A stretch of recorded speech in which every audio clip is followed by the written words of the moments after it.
Those people are the beneficiaries of this deal, and couple that with the money, whether it's $50 billion or $150 billion that Iran will be getting immediately, that is tremendous for an economy that has a GDP of approximately $340 billion. Much doesn't need to go to terrorism to really make this a very dangerous world. And the president has admitted that it's reasonable to assume that a small, if I would say large portion of that money would go not to infrastructure, not to helping the Iranian people, but to more terrorism and more instability in the region. Third, the other history that's important is June of 2009. The president in his Nowruz speech this year said, he asked the Iranian people to speak up for the Iran that you seek. But Mr. President, how could they? In 2009, 2 million Iranians, mostly young, marched in the streets of Tehran and throughout Iran for change. They had different aspirations, but the Iranian government butchered them. There's still blood in Tehran from what happened in 2009. And the President of the United States did not stand with them. The President of the United States did not stand with the Iranian people today. And from the dissidents that I've spoken to, this forecloses any change in the Islamic Republic of Iran. Anyone who hopes that this deal will bring change because of trade, because of international diplomacy, I think is misguided. In the Middle East, those who fire the shots call the shots. And the Iranian people are going to suffer from this deal, and there's really no change that will be brought upon this. This is a tremendous gamble on moderation, and those of us who hope for change, I think, are mistaken, because hope is not a strategy here. And then finally, in terms of the past being prologue here, this deal is precedent for future deals. If the Saudis, the Turks, the Egyptians want a nuclear program tomorrow, and it was the Saudis who financed the Pakistani program, and have announced their interest of developing a nuclear weapon. They could buy one, or they could replicate what they did in Pakistan. It's a very dangerous precedent. And one question I have is, if this is such a great deal, why do we have to arm our allies to the teeth? And are we willing to give the same deal to the Saudis, the Turks, and the Egyptians? The President's already said no. And the deal itself explicitly says there is no precedent, no other country in the world can have this deal. If it's such a great deal, why isn't this the gold standard of nuclear arms reduction treaties? Thank you. Josh. Sam, this deal is not about the regime at all. It's about preventing this regime from obtaining nuclear weapons. It has nothing to do with the character of this regime. We've negotiated with the most pernicious regimes on earth throughout our history. We've negotiated with the Soviet Union, Maoist China, regimes that were doing pure evil at home. And we did it out of practicality. And again, here, with our negotiations vis-a-vis Iran, it's to stop and prevent this awful and pernicious regime from obtaining the worst weapons of mass destruction on earth. This deal is not predicated on trust. It's not predicated on a change in the regime, on a moderation in the regime. It's solely focused on stopping Iran from obtaining a nuclear weapons threshold state. So you bring up the points about terrorism and the sanctions relief. Iran has been a nefarious actor in this regard, obviously. One of the world's, if not the world's, great state sponsor of terror. You have to ask yourself, would you want to see Hezbollah, an Iranian-sponsored proxy, with nuclear weapons? No, of course not. This deal, again, coupled with the other options that the United States and its allies will provide, as far as bolstering, and again, you brought up, why do we have to arm our allies? We've been arming them for 60 years, so this is nothing new either. And let's not, again, I hate to be a dead horse, but belittle the state of Israel or Saudi Arabia, two of the most important and significant economic, political, and military powers in that region. It would be just belying the reality on the ground to not recognize that. But the bottom line is that the context of Iranian stonewalling and their history toward the international community is, of course, relevant. And that's why completely predicated in this deal is mistrust and verification. The fact is that it will allow for unprecedented access by the International Atomic Energy Agency, and that will incur in conjunction, in tandem, with our nation and other nations' respective intelligence gathering opportunities. to work together and have better awareness so that if Iran is moving toward a clandestine weapon program, we'll have better awareness of it with this deal than without it. One last point, and Sam, you mentioned sabotage. It would be ludicrous to think that the United States is not going to ramp up its intelligence efforts after this deal. We obviously want to avoid any incidents, and it's including the deal, about nuclear safety and nuclear security. But the idea that we're not going to spy on Iran after this deal or work toward covert action or sabotage if they're pursuing a nuclear weapon is ludicrous. We spy on some of our closest allies, France, Germany, even Israel. We will continue to spy on Iran, and that will occur in conjunction with what is one of the most muscular international agreements, again, reached, barring a country defeated at war. Okay, thank you. I want to take this opportunity to remind folks that if you have questions, please do write them down on your cards, and if you feel comfortable, we'd appreciate you affixing your name to them as well, so they can be attributed. Now that we have a little bit of a sense of the history, give us a little bit more of the geopolitical context here for us, Josh. There's a lot of dynamics at play, the Sunni-Shia dynamic in the Middle East, P5+1. Just give us a little more context of the geopolitical situation. Sure. No, I think that's a great question, first of all. And it's one that, as American Jews, we often focus only on Israel with regard to the question of Iran. But perhaps the most pressing conflict in the region is the internecine Sunni-Shia conflict that's playing out daily. And largely, it's a conflict between Riyadh and Tehran. We're seeing it in Yemen, we're seeing it in Iraq, we're seeing it in Syria, and it's nothing new. This is a centuries-old conflict between two sects of Islam, obviously. The context, obviously, of the Sunni-Shia conflict is very relevant to this. Is my belief that stopping and thwarting Iran from obtaining nuclear weapons with this deal will not exacerbate that already bloody sectarian conflict. If anything, an Iran that has a shorter breakout time and is able to obtain nuclear weapons faster will only spur the arms race. And when I say that, I mean without this deal in place, because I believe without this deal, that breakout time is much less. With this deal, we've extended the breakout time of Iran to becoming a nuclear weapons threshold state. But without the deal, it would spur an arms race, I think. I think Saudi Arabia, Egypt, other countries may even seek their own nuclear weapons capacity or ask for a nuclear umbrella from the United States or some type of protection. But what I'll just say, just to conclude on the Sunni-Shia conflict and how this plays into it, Bibi may be the loudest voice in the room, but Arab leaders are furious over Iran's behavior in the region. They're even more furious than Bibi. He's just going public with it. They view Iran as the most significant existential threat for many reasons. And there is a golden opportunity here, actually. And that is what we are seeing right now are strange bedfellows coming together with just the unlikeliest of a coalition in the form of Israel and our Arab allies, long estranged, historically estranged because of the issue of the lack of a Palestinian state, but with the shared concern over Iran, beyond its nuclear weapons, the destabilizing aspirations that this regime in Tehran has for regional hegemony, beyond the nuclear issue.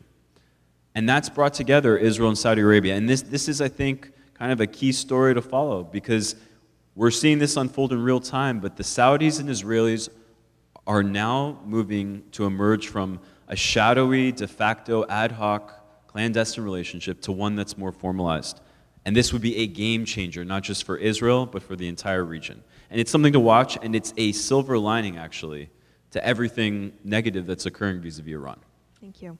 Sam, for you, what's the geopolitical considerations that you most take into account? That was a breathtaking analysis of the Middle East. I think, frankly, it's irrelevant. I think, no offense, Josh, but Josh Josh teaches at USC, and I think he's used to giving this breathtaking analysis like he did. Returning to the merits of this deal and the agreement that's before us, Josh has mentioned a few times, and I didn't mean to.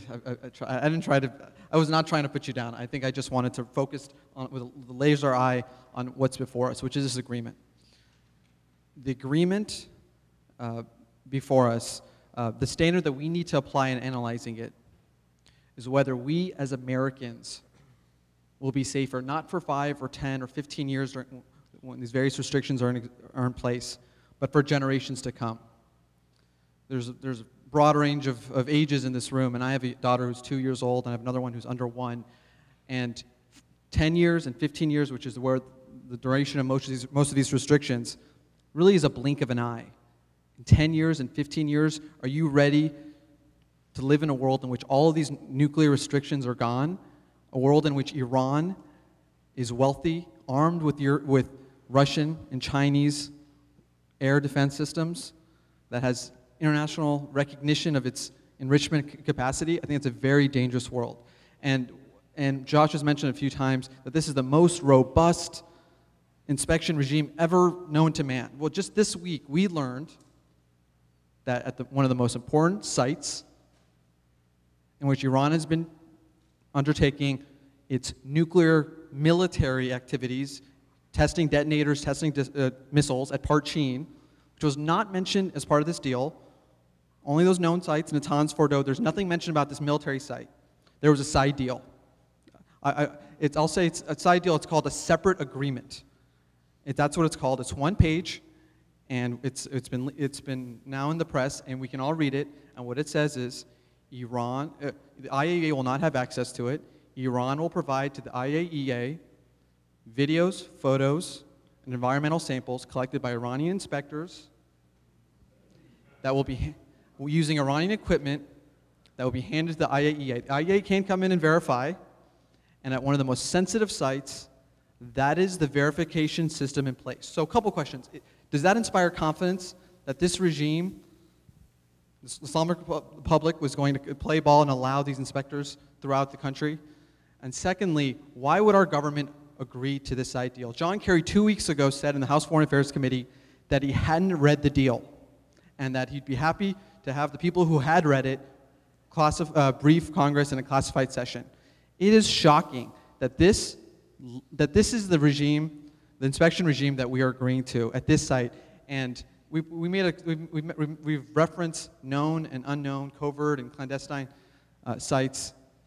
We're not going to have 24-hour, anytime, anywhere inspections of these sites. We have to seek. I've mentioned this, but I want to emphasize it again because it's worth repeating. So Sam, just wrap one up sentence. Your remarks. We will not have access to those military nuclear sites other than the ones mentioned in this agreement. So we live in we are making a huge gamble entering into this deal, knowing that the actual restrictions in place are very limited and limited in scope and time. Okay, I'm going to keep pushing us forward. Can I respond real quick? 30 seconds. I disagree completely with you, Sam. A decade is not a blink. You know, I met recently while I was in Israel with Ephraim Halevi, the former head of Mossad.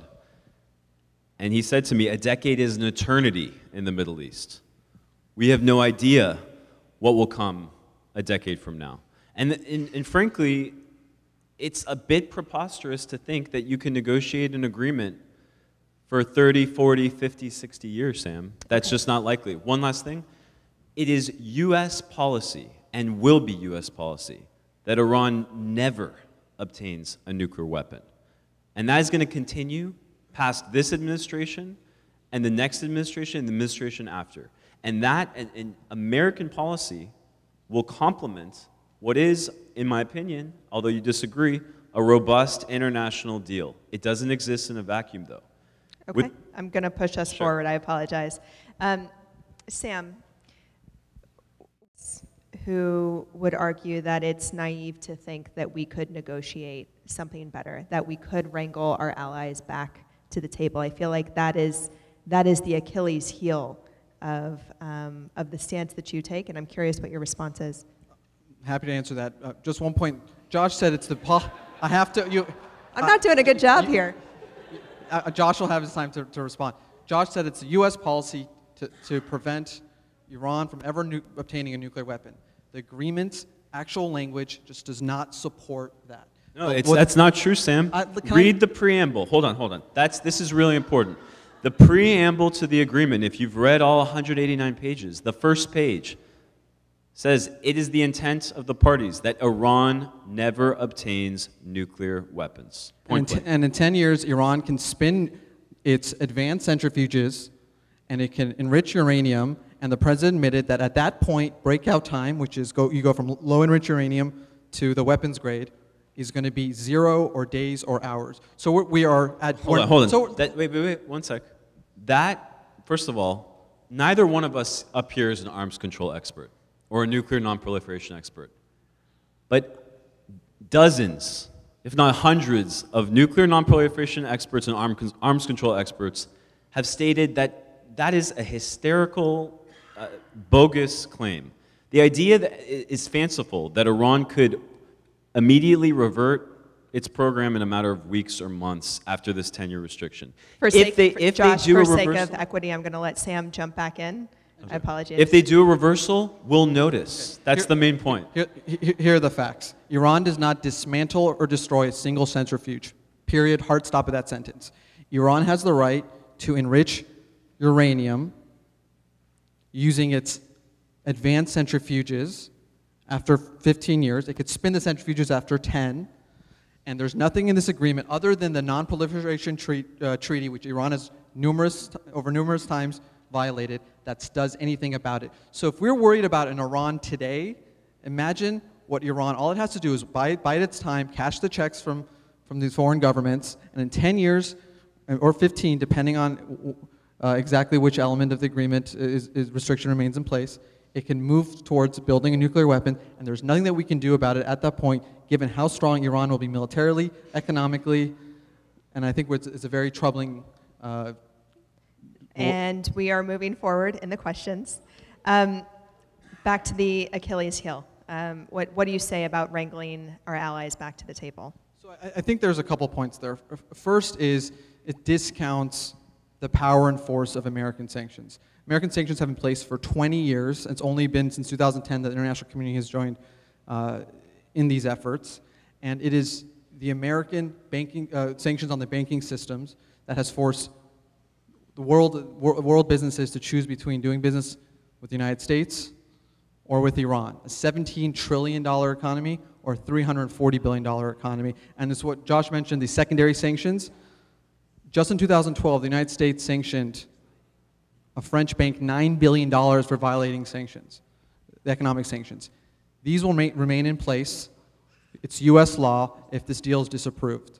And Josh mentioned, he conceded himself, that there's economic risk here. If the United States is going to sanction a foreign business or conglomerate, they're going to have second thoughts. So it is exceedingly critical that we realize how powerful American sanctions have been. Secondly, it is, as my daughter walks up to the stage, in terms of there's been this dichotomy. It's either this deal or war. And there's really a sense of hypocrisy here, given that the president for the last 2 years has been saying there's either a good deal or no deal. I'm not going to enter into a bad deal, which implies that there have been options on the table that beyond one single deal. And the chairman of the Joint Chiefs of Staff, Martin Dempsey, has said that there are many options beyond a military strike. We have numerous options that he's referred to that he wouldn't go into detail in his House Foreign Affairs Committee testimony. It is clear that with leadership by the U.S. government and diplomacy working with our allies, granted China and Russia has its own reasons to do business in Iran and arm Iran, but it's clear, and some of our allies have said this, that if the United States returns to the negotiating table with a new set of specific of amendments to this deal, that Europe would not enter into these agreements, and there will be an opportunity to renegotiate, as we have done numerous times in our history, renegotiate foreign agreements. And the fact that it's either this deal or war is a false dichotomy. If we really think that if the United States pulls out of this agreement, there's three options. One is if we pull out, Iran's going to pull out, and they're going to march towards nuclear weapons. It's hard to imagine that given the benefits they're getting under this deal. The other option is we pull out, and Iran will continue working with China and Europe and moving forward with this deal. And that's a real moment of American leadership to pull the Europeans back from the abyss here. And finally, and that's what you would assume would happen if it's vetoed, is that we would be compelled to be forced back to that negotiating table. It's not forced. The U.S. sanctions are the most robust aspect of these sanctions, and if we don't, including removing the arms embargo, if we don't agree to removing these terrorists from the sanctions list, if you look at the deal, of the 159 pages, over 50 pages of lists of businesses, terrorist organizations, and terrorists that the Iranians handed to us in Vienna or in Switzerland, and they wanted those names off the list. They want those terrorists off of that list. They want to travel, they want to raise money, they want to do havoc. Iran wants this deal. They need it. We can do better than this deal. Okay. I want to affirm what we offered at the beginning of the session, that we're not applauding in between responses. So I ask that you please withhold your applause until the end of the event. Thank you. First of all, I think that reasonable arguments can be made, as we're seeing, on both sides. That's important to recognize. The idea that we can, as Sam's saying, pull the Europeans out of the abyss, I think belies the economic, political, and diplomatic realities of where we are in 2015. The Europeans, along with key actors that were not party or not sitting in the negotiating table in Switzerland or Vienna, like South Korea, India, Brazil, believe that this deal is good enough, and therefore the sanctions can be removed. We brought them to the table, yes, absolutely. We played a huge leadership role, the United States did, in rallying a coalition together because of the gravity and severity of the threat of an Iran reaching ever closer to obtaining nuclear weapons. But through muscular diplomacy, there's give and take in everything, and this isn't a perfect deal. No deal is. But in reaching this deal, we've laid the groundwork to continue what we've done for a decade and a half. It's no accident that while Iran was stonewalling, Sam, over the last 10 years, they didn't obtain nuclear weapons. Well, why was it? Because of covert action and sabotage. This deal goes further. So with the veneer and imprimatur of international diplomatic action, we're stopping Iran from obtaining nuclear weapons in the short and long term. In conjunction, this is, again, not to be a dead horse, this is not being done in a vacuum. The intelligence opportunities to gather and learn what is going on in Iran are going to be unprecedented. As you mentioned, there will be delegations flowing from Paris, Frankfurt, Beijing, Moscow. They're not going to all be filled with businessmen. We can't be naive and Pollyannish about this. There are going to be spies flowing into Iran. And we're going to learn a lot more about Iran's aspirations, whether legal under the Nuclear Non-Proliferation Treaty, or in contravening that clandestinely if they're seeking nuclear weapons through this deal. And so what I'd say is the alternative, I really don't think is viable as far as doubling down on sanctions or getting the Europeans, which actually have lobbied Congress, the British, French, Russian diplomats have come to Congress and told them privately, we actually believe that this is as good as it gets and we're ready for this. We don't want to go back to the drawing board. So, and I think I don't buy into the tone and logic that those who oppose this deal have common cause with the hardliners of Iran. But I think, honestly, Sam, your alternative plays into the hands of the hardliners in Tehran.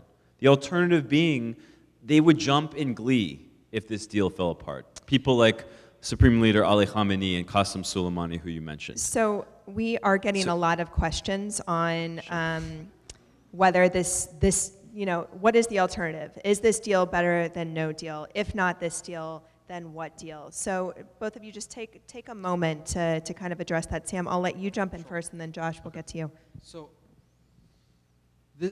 Leon Wieseltier had a piece where he said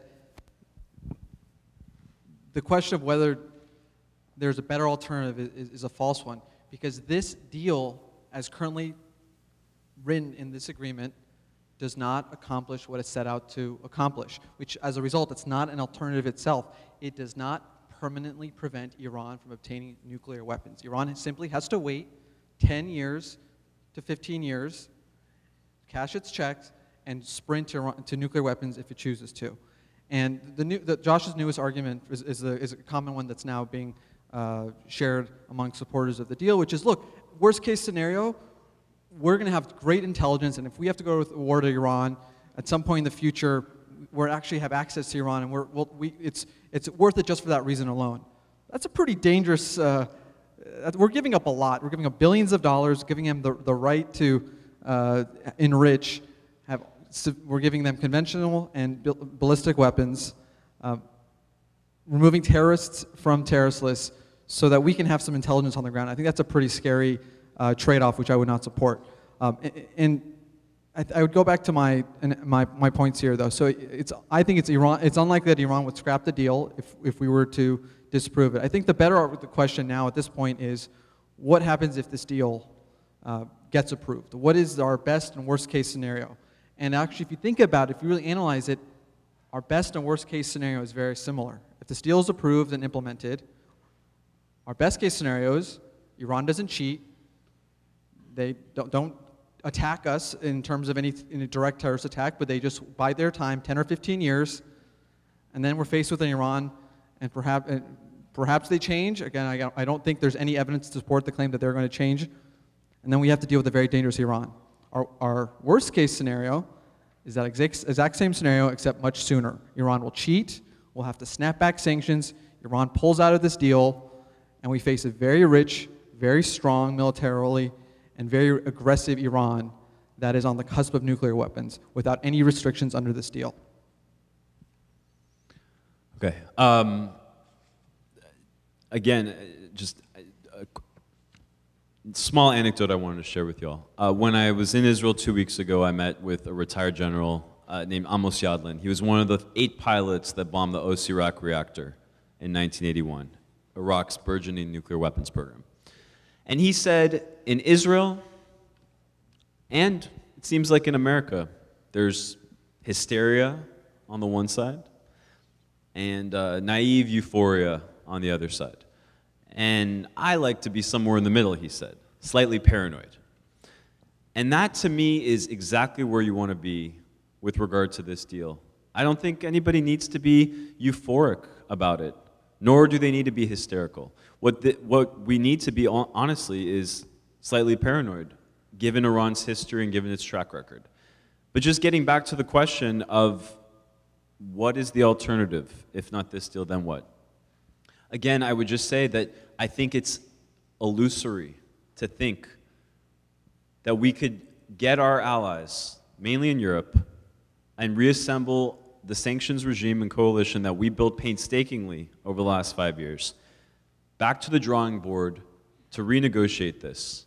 When they see this deal, and when, as we're going to see, a sizable majority of the American public and the American Jewish community sees this deal as a good deal and an important first step.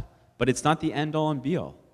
As we talked about, and as Rabbi Bassett mentioned earlier, this is where I disagree with you, Sam. I think the context of the region absolutely matters, and the Sunni-Shia conflict, that the non-nuclear issues that Iran brings to the table are absolutely relevant, and they will be dealt with by security and aid packages that make our allies safer well into the 5, 10, 15-year mark of this deal.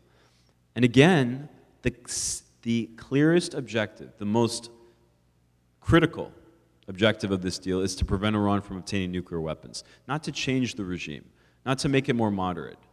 If it does in 10 years, if a decade is an eternity and we end up with a moderate regime, fantastic. But if it doesn't, we have in place a deal that's muscular enough that will stop and thwart Iran from obtaining nuclear weapons. And my last point is that negotiating an agreement in perpetuity what, 40, 50, 60 years is completely unrealistic. That's why our country has the policy it does, and that's why the United States, along with its allies, and Russia and China have committed that at year 10, they revisit and renegotiate and possibly put in a new deal. We'll see what happens. Again, I don't want to be a dead horse, but a decade's an eternity, and we don't know what will happen in a decade. But I disagree with the panic and hysteria that you have, Sam, that Iran overnight, or even over a decade, is going to overtake our key allies in the region. So we are going to close with one final theme, two different angles on the impact of this deal on Israel. Is Israel's opposition to this deal and relative isolation of herself strategically wise? And on the other end is Israel did not want the U.S. to go into Iraq. They were not concerned about nuclear arms, but they do fear Iran, don't you? So The first question. the first question is Israel's opposition to the deal and relative isolation of herself strategically wise? Then the second is if Israel wasn't concerned about Iraq, but they are concerned about Iran, why aren't we?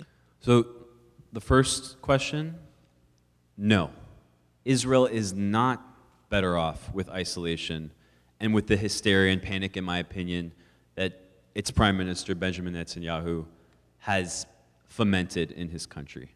And when you go to Israel, and this is part of just being in a Jewish community or being in Israel, there's 6 million opinions or 7 million opinions on everything. But what I would say is that Israel has tremendous opportunities here beyond the hysteria. We can't forget, it is the strongest military actor in the region, and it has a golden opportunity now to join an alliance, essentially, with Arab allies of the United States. Not on a de facto clandestine basis, as I mentioned earlier, but on a more open and formalized basis that would counter and contain the broader threat of Iran. And this will take sacrifice. It's going to take sacrifice on some issues. One of them is Palestine. It's not the highest issue on the totem pole for Riyadh and Doha and Dubai and Abu Dhabi, but it does matter. But again, there is an opportunity here for the United States to play a huge leadership role in putting together two of its closest allies. In this case, I just want to focus on Israel and Saudi Arabia because they have much in common and so much to gain from uniting, not just on the issue of the specter of a hegemonic Iran, but on solving issues that matter to them. And one of them is the issue of a Palestinian state. So I don't think Israel's isolation, whether it be on this issue, on Iran, or on Palestine, has served it well. And there are tremendous opportunities for Israel in the short and long term on that. Last word to you, Sam. Sure. So no one would disagree that an isolated Israel is an unfortunate situation. We don't live in Israel. And you may call this hysteria on Israel's part or those who support Israel. Unfortunately, Israel doesn't have the luxury of getting this wrong. Israel doesn't have the luxury of taking a wait-and-see approach. And I have tried not to mention Israel here. I've tried not to mention the Jewish angle here. This really is a question of us as Americans making the right decision for America. That's the question that our members of Congress have to decide. But the question is about Israel's interests here.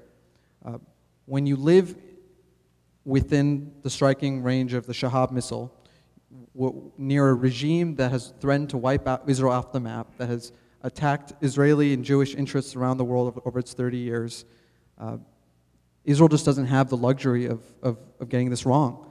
And in terms of whether Israel's taking the right steps in terms of advocating for or against this deal, some will argue that Prime Minister Netanyahu's advocacy has helped shape this to become a better deal than it was. You can have your views on Netanyahu or not, but I don't think any of us who care about Israel can discount the threat that Israel faces here. And when you look at what Iran gets from this deal, the kind of bottom line, the trade-off, the money, the ballistic missiles, the lifting of all, the language is comprehensive lifting of all UN sanctions, of all multilateral sanctions, all national sanctions, and it happens within 6 months. I think I disagree with Josh on this. It'll happen within 6 months when Iran limits its centrifuges and uranium, and dismantles one reactor, or unplugs one reactor. So in 6 months' time, Israel faces a very dangerous world, and I think all of us need to think about that very seriously. Okay. No? No. One word? I guess. Of course, this is not only about Israel, and I think it's been good that we focus more on, again, we're Americans, and we're talking again about whether Congress should approve or reject this deal.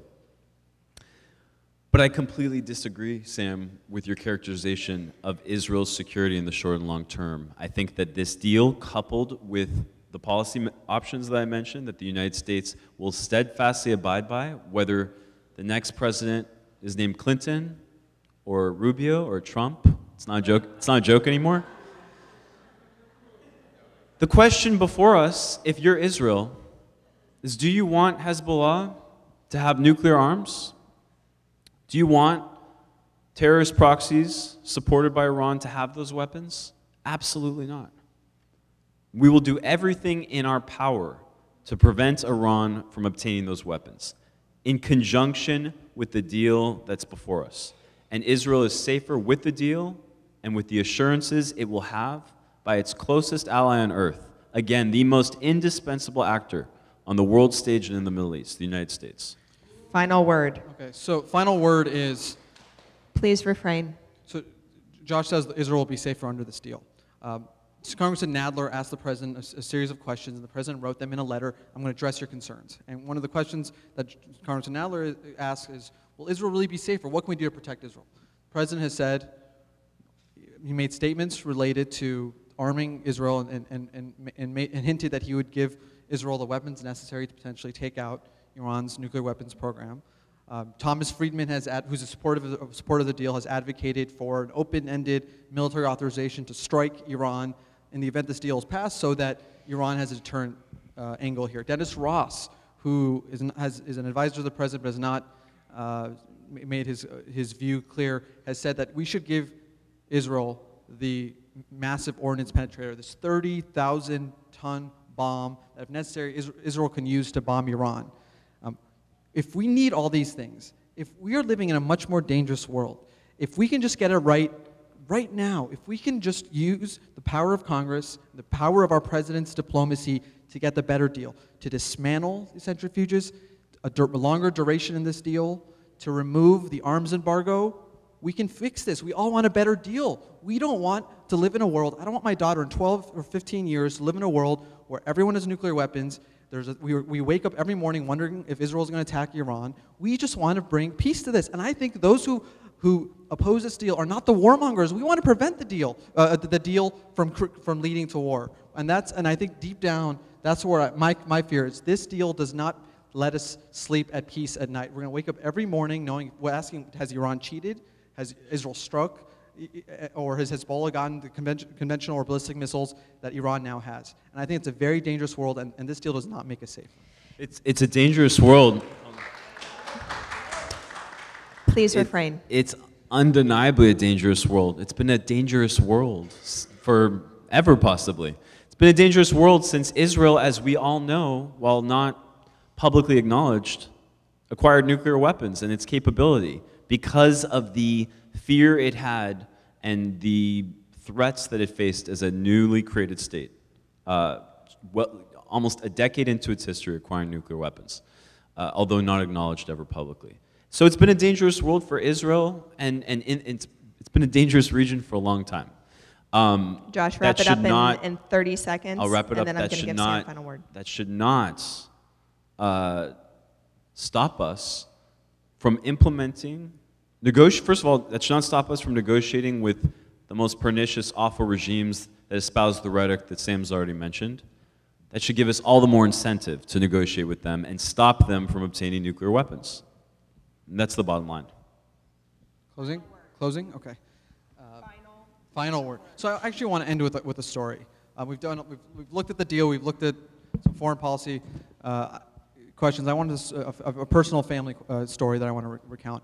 Before my grandfather passed away, I asked him, what was the moment that the Jews of Iran decided that we just have to leave? It's just too dangerous. And he told me that shortly after Khomeini got off that Air France flight in February of 1979. He went to Qom, which was his birthplace, and called the rabbis, the Jewish leaders of Tehran to meet with him. And my grandfather was very close to the chief rabbi of Iran, and the chief rabbi told him that when we got to that meeting, armed guards pointed their Kalashnikovs at us and said, you need to kneel and bow to the Ayatollah Khomeini. And when the rabbis got back to Tehran, well, at that moment, the rabbis looked at each other. They said, in the Jewish tradition, we can't bow to another human. What do? The rabbis bowed and kneeled because they knew that it was very dangerous if they didn't. When they got back to Tehran, they told the Jewish community what happened. And it was at that moment when the Jews of Iran realized that this is just too dangerous. This regime does something that the Shah never did, the monarch of Iran, and that is make us bow and kneel with a gun to our head. So I share this story for two reasons. One is the people who run the Iranian government regime now are the same people who violently took over Iran, that kept our hostages detained for 444 days, that butchered the Iranian people, that sponsors terrorism, that blows up the Jewish center in Argentina. We can't forget that. Don't let the smiling ambassadors, foreign minister Zarif, holding hands with John Kerry, putting their arms in the air, change that fact. And secondly, if you feel strongly about this deal, we as Americans and we as Jews don't need to kneel or bow to anyone. We have Americans, have members of Congress who represent us, and we have a duty to raise our voice. And as Jews, our tradition is replete with moments of leadership. Moses asked God, who am I to stand up to Pharaoh? And he answered that question by his actions, by leading the Jews out of Egypt.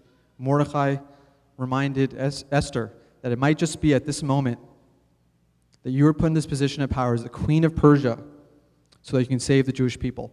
Every one of us in this room who shares my concerns has an opportunity, and I would say a duty, to raise his or her voice. And there's organizations like AJC and AIPAC and 30 Years After who have made the decision that we think this is bad for America and bad for our community. We're speaking out against this deal. 30 Years After actually has an event on Thursday, the Writers Guild Theater, more of an advocacy-focused event. We encourage all of you to attend. I wanted to thank AJC and Temple Manuel for this opportunity. I really think this is a moment. It's not too late. Every vote of disapproval gives power and momentum to the next administration and also to the next series of supplemental legislation that Josh referred to. We still have a voice and we can make a difference. And I want everyone who shares my concerns to not give up hope, but to really act. So I will add on that that wherever you fall on the spectrum, I hope that this event was more informative and equipped you with what you needed tonight to be able to call your congressperson, whether you are in favor or whether you are in opposition, to be able to advocate for your position and share your perspectives from a more informed stance. Let's hear it for our incredible speakers tonight.